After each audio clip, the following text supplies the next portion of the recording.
Hey, Taz, right off the bat, just talk about the way you performed out in South Dakota and your role coming off the bench, given the team immediate offensive pop. And I know Hugs likes to have that guy off the bench that can give him a spark. Your role there. Well, my role over the tournament, first 3 games, were just come off the bench, bring energy, and bring that offensive scoring power, like you said. My job is just always to be ready because, starting lineups could vary and change, as well as But my job is just stay ready and be ready for whenever I'm in the game and just bring that energy like I always do. Real quick, is that a new role for you? Have you ever done that before where you have to – I'm sure you probably mostly started, and then to be able to sit on the bench and to take things in, that's a little bit of a different mindset, isn't it?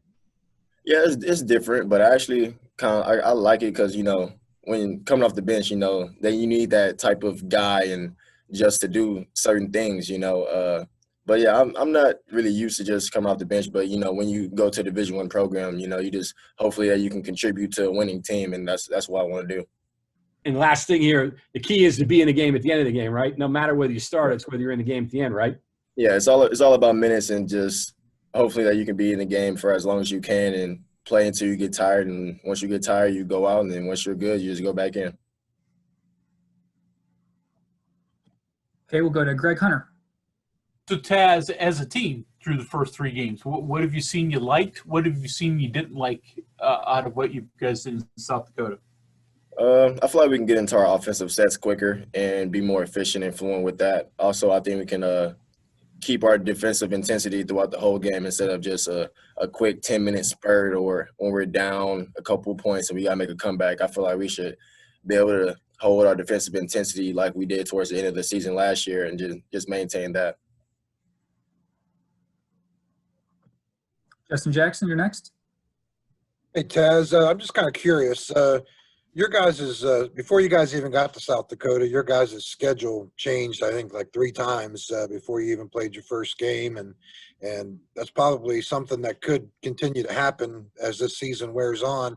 From a player standpoint, when things kept changing and you had to keep learning a new scouting report and things like that, what was that like? And the process behind that is it frustrating?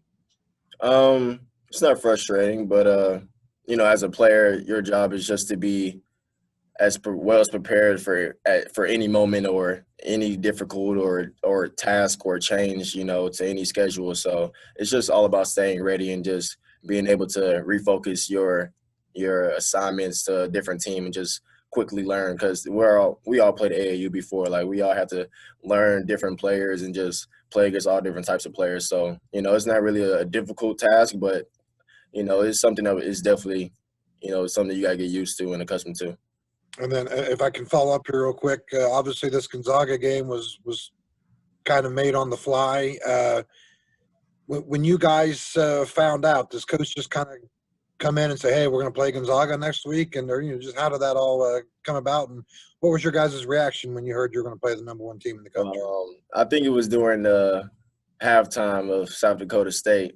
It was a close game, all props to them. But he was kind of just like, I called ESPN this morning. I just told him that we're going to take that slot. He seen a little ticker on ESPN. So that's how he told us. And, we knew beforehand. We're all excited, of course. That's why you come to a high major Division I program, is to play the best teams in the country and just to be on that national scale and national stage. So we all are ready and excited to and thankful to have this opportunity to play on this big stage, and this is a big game for us. Next is Charles Montgomery. Taz, going off of that preparation for Gonzaga, when you look at these guys, they can score and do many things that keeps them as the number 1 team in the country. So what do you guys have to prepare for when you go into this week in preparation to play them on Wednesday? Just stop them on fast breaks and don't give up easy points. They like to get out fast, and that's why they score average 96 points a game. Half of those on fast break points alone. So we're really focusing on stopping the ball early and don't give up easy transition points, and also try to attack them on and transition as well on the fast break. But just to deny and take things away from them, not let them do whatever they want to do, like we have shown in the past. Just to just to play us and do us, and we'll be fine if we do so. Go ahead, Chuck Landon. Taz, how's it feel to know that your role? You cut out at the end. What did you say? I said, how does it feel to know that your role is to come in and provide instant offense for the team? Well, that role gives me the opportunity just to be me, even though Hugs already lets me be me and just who I am. It gives me not free reign, but it definitely gives me a little leash to just come off the bench and just bring energy and bring that offensive scoring power, and then, just to put easy and quick points on the board. And especially it feels good as a player to be that guy, like almost like a Lou Williams type of guy, to come in and bring, scoring right off the bench. We'll go to Mike Kazaza. Go ahead, Mike. Hey, Taz, I want to follow up on something. Did Huggins tell you at halftime you were playing Gonzaga? Is that what you said? Yeah. It was halftime, South Dakota State. So you didn't know about this before? Oh, no, we knew beforehand. When we was eating dinner or breakfast or lunch, I forgot. It was eating some type of meal there. And we got I think Gabe told me, and then we told the whole team, and then Hugs told us. I don't know if he knew or not, but he told us at South Dakota State. Okay. And then something else you all did, you played a bunch with 3 guards and didn't look much different defensively. It looked better offensively, though. What experimentation, what confidence level do you guys have with that? I mean, just having the ability to have 3 guards gives you the opportunity to space the floor, and it opens up driving areas, and you can't double our bigs because me and Sean and Deuce are on the outside, or me, Sean, Jordan, or whoever the lineup is. You can't double them because they're good. DC is a good enough passer. Gabe is a good enough passer to kick it out, find an open guy, and give us open shots. And it's just we can get the ball out faster, get on the fast break quicker, and just look for our shots. And yeah, having the ability to space the floor with 2 bigs definitely helps us a lot. Last couple for Taz here. Go ahead, Cody Nesper. Hey, Taz. So a lot of you guys have talked about kind of this belief that you can compete for a national championship this year. With that in mind, I mean, your 4th game in, you get a crack at the #1 team. How important is this? I mean, is this Gonzaga game a prove-it game for you guys, or maybe a measuring stick or anything like that? I mean, it's a statement game because, the way the season ended last year, I feel like we had a good chance to make a run the way we was playing last year, and this is a statement game for us. We want to show everybody that we deserve to be one of those teams that's talked about in the Final Four and national championship conversation, and that's why this is a big game. John, back to you. Yeah, last one for me. I know Hugs has talked to us about passing, and I'm sure he's talked to you guys doubly or maybe even more about passing.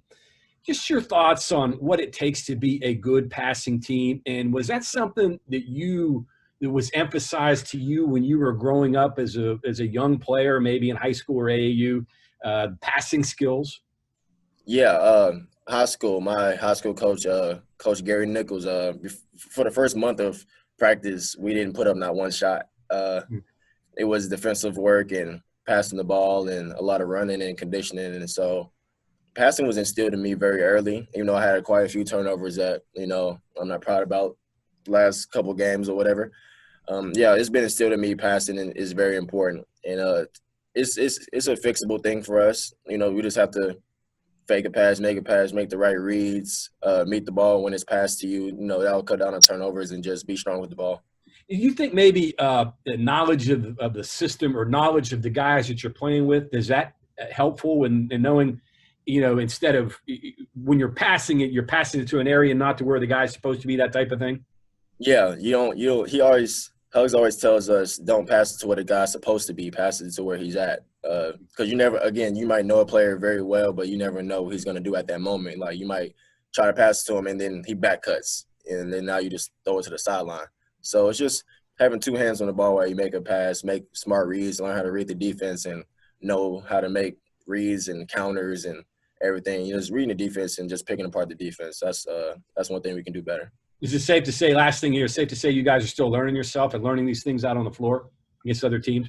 Oh, yeah, especially we have a lot of veteran guys, but we also have, quite a few new guys. So that's one of my jobs is just to teach all the new guys, and also some of the veteran guys that's been here just you know, how to play a certain way, and not necessarily telling them how to play as a player, but just letting them know what Hus wants, and, you know, just try to make sure like they don't mess up as much as possible.